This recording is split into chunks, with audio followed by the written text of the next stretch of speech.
My name is Leo, and to be completely honest, I'm feeling quite lost in life right now. I won't go into too much detail, but all you need to know is that my family situation is terrible, and for the past 3 years I've been trying to stay as far away from home as possible. My close high school friends are changing in ways I don't like, and it feels like my hometown has nothing left to offer me. I'm about to be a senior in college, and honestly, I have no idea what I'm going to do with my life after that.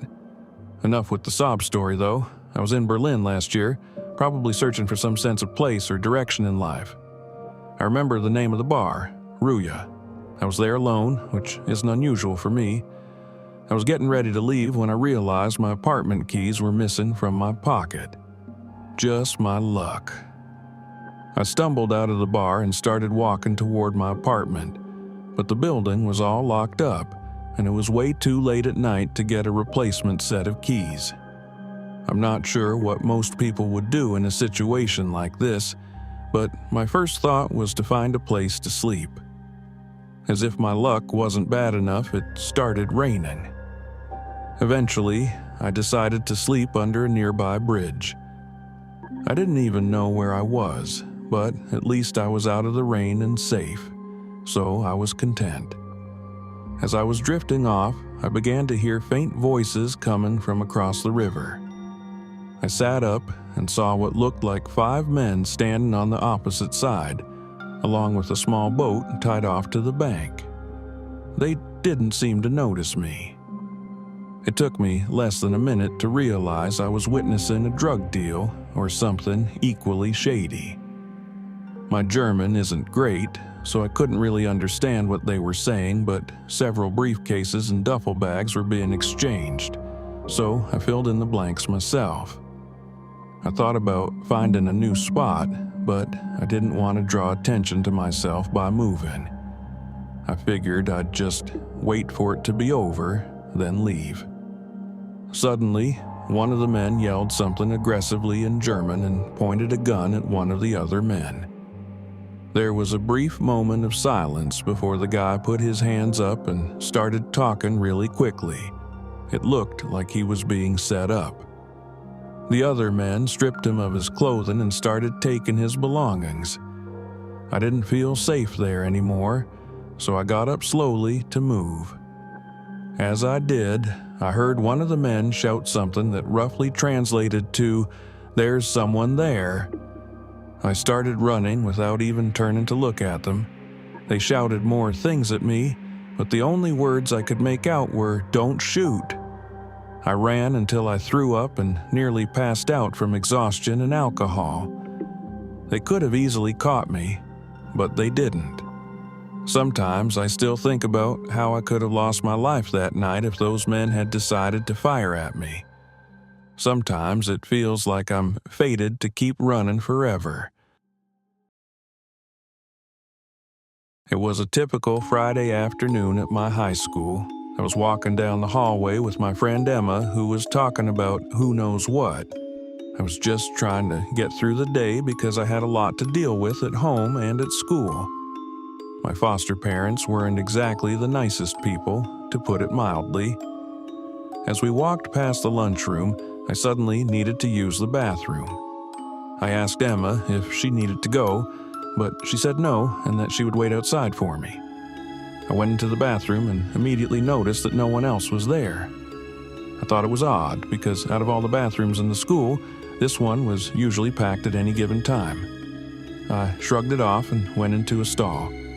A few seconds after sitting down, I heard the bathroom entrance door open and shut abruptly, and someone entered the bathroom, but I didn't hear them move after entering. I didn't think much of it. It wasn't really anything out of the ordinary. Maybe it was someone hiding from an admin. I went about my business, stood up to button my jeans, and read the writing on the bathroom wall, which was full of random quotes and rants about teachers. Then I heard the door open again, and I assumed whoever was in there had left. I exited the stall, and as I left the bathroom, Emma looked at me with a weird expression, almost like a "what the hell did I just see?" kind of face. I asked her what was up, and she asked me who had been standing right behind me in the stall. I got chills. I told her no one was in the stall with me and to stop messing with me. She swore she wasn't. She told me she had actually come in just seconds before I came out because she realized she did need to go, but then she saw someone else in the stall, standing so close to me that their shoes were touching the back of mine. She said she left immediately, not wanting to witness whatever was going on. I reiterated that I was the only one in the stall. However, I did hear someone enter, but I never heard them use the bathroom, and I had assumed they were hiding from an admin. That's when she told me no one went near the door until she came in just before I came out. I didn't believe in the paranormal, but this made my stomach drop. I found an admin and told her about it, but she pretty much dismissed it, saying Emma was probably just messing with me. But Emma was never one to take things seriously, or be serious in general. So when she looked me in the eyes with a serious face and told me word for word what she saw, I felt like it actually happened, that something really was in there with me. Along with the fact that I heard the bathroom door open and close twice, I haven't forgotten about it since. This happened a long time ago when I was renting a small house in the town where I got my first real big girl job. It was a small, one-floor house with 2 bedrooms, 1 bathroom, and just enough living space for myself, with the occasional hosting of some guests.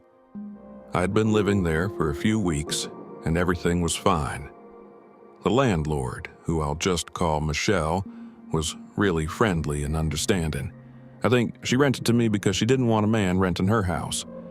I'll skip the unnecessary details and get right to the point. Something very strange started happening a few weeks into my stay. One regular work night, I got a knock at the door. I went to the other side and said, "Who is it?" But no one responded. I didn't open it. No one should be knocking on my door late at night. Early the next morning, after I'd finished getting ready for work and was about to leave, I opened my front door and saw a big post-it note taped to the storm door. It said, "Hello, beautiful."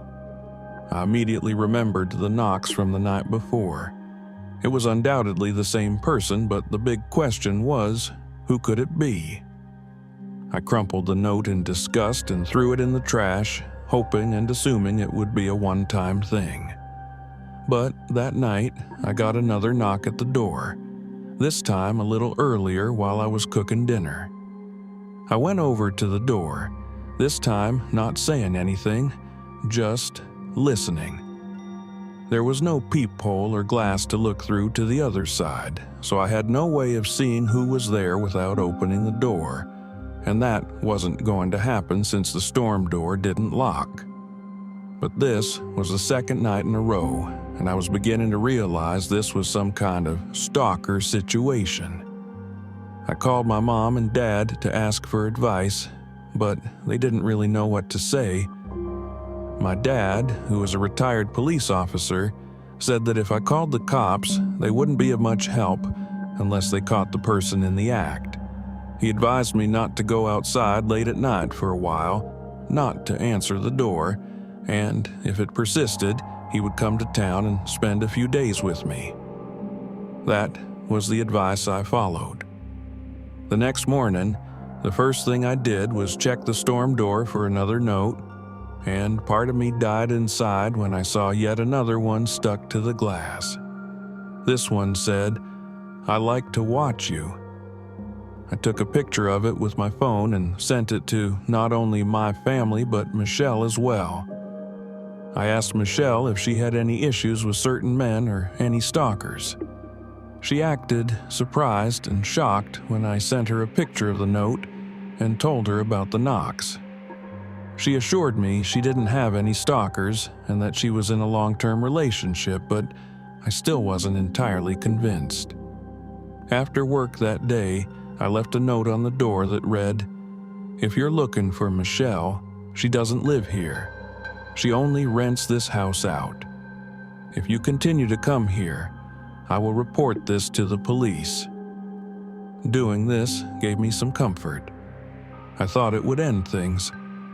That night, every waking minute was spent in anxiety, worrying about hearing knocks at the door again. To my relief, there were none that night. I went to sleep in relative peace, thinking my note had worked. The next morning, I opened the door and removed my note from the glass, but quickly realized it wasn't my note. It was a new one,